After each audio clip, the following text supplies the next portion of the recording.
Welcome to Daily Life Connection. Thanks for joining me today. I want to take a look today at God the Woer. God the Woer. W-O-E-hyphen-E-R. In Matthew chapter 23, Jesus gives a famous dissertation, and he begins every paragraph with, "Woe unto you, woe unto you." Jesus the Woer, who represents the heart of God. You know, often we see who God is like through Jesus' interaction with other people. And today we're just going to focus a little bit on the Jesus' interaction with the religious crowd, particularly with the Pharisees. Now we need to understand who they are. They are basically the religious conservatives of Jesus' day in many ways. They held a very high view of Scripture. They memorized Scripture, taught Scripture, preached Scripture. They just believed that adhering to Scripture was incredibly important. That sounds like a really good thing, doesn't it? They held to very high standards. They adhered to all of the laws that they could dig out of the Old Testament. And in fact, their particular approach to the Old Testament, the scriptures of their day, was to look for rules and regulations, things that God demanded, so that they could walk in compliance with those. And they believed that was God's highest priority, to get people to walk in compliance with God's rules and regulations. So that was sort of the foundation of who they were. To be honest, not unlike the religious conservatives of our own day. And yet here Jesus interacts with them in a very strong manner. He does not praise them. And in fact, he does the opposite. In fact, Jesus is tougher on this group of religious people than he is on the sinners, which is what angered them so much, which confused them. And it was totally outside of what they thought was appropriate for God to be doing.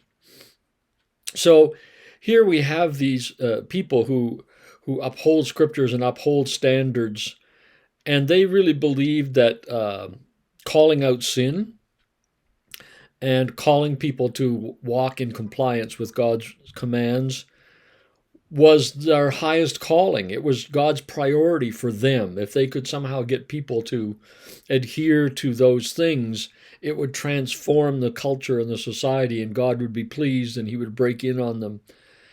And Jesus denounces that in strong, strong terms, which it surprises me that we in the church don't get more upset by that. We aren't more concerned with that, because the longer we're in church, the more we tend toward that sort of perspective.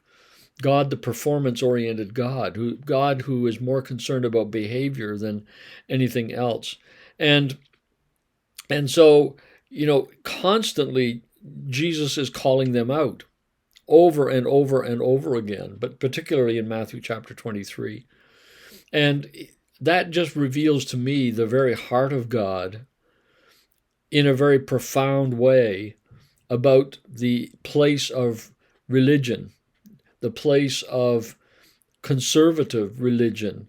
Yes, we ought to value the scriptures. Yes, they ought to be high priority for us. And yes, we want to walk in the ways of God.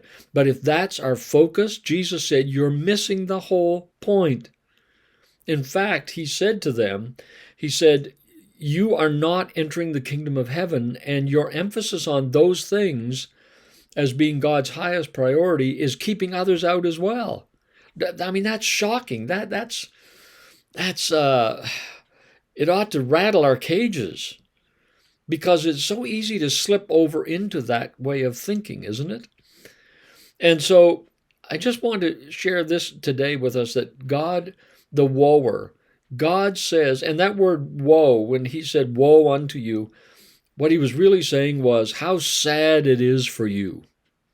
how sad it's going to be for you when someday you wake up and realize that you had your priorities wrong, that you missed the whole point of who I am.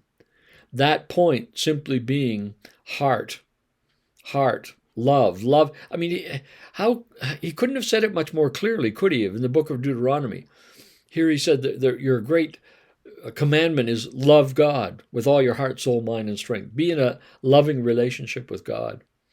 That was the God of woe, the God who is a woer. And so, we're going to play on words a little bit here. But when you've got a horse going down the road and you need him to stop, you go, whoa! WHOA or OA, yeah, whoa. And, excuse me. And I really think what God was saying to these religious Pharisees is not only, whoa, how sad it is for you, but he was saying, whoa, hold on. Don't go down that path. And because it's a burden that he said it's such a burden to people when you go down that path. So, yeah, today I just want you to hear about the God who is the woer, who says, hold it, don't go down that religious performance path, but understand what's most important to God is heart and love. Love the Lord your God with all your heart, soul, mind, and strength. That's something to think about today. God bless. We'll talk again tomorrow.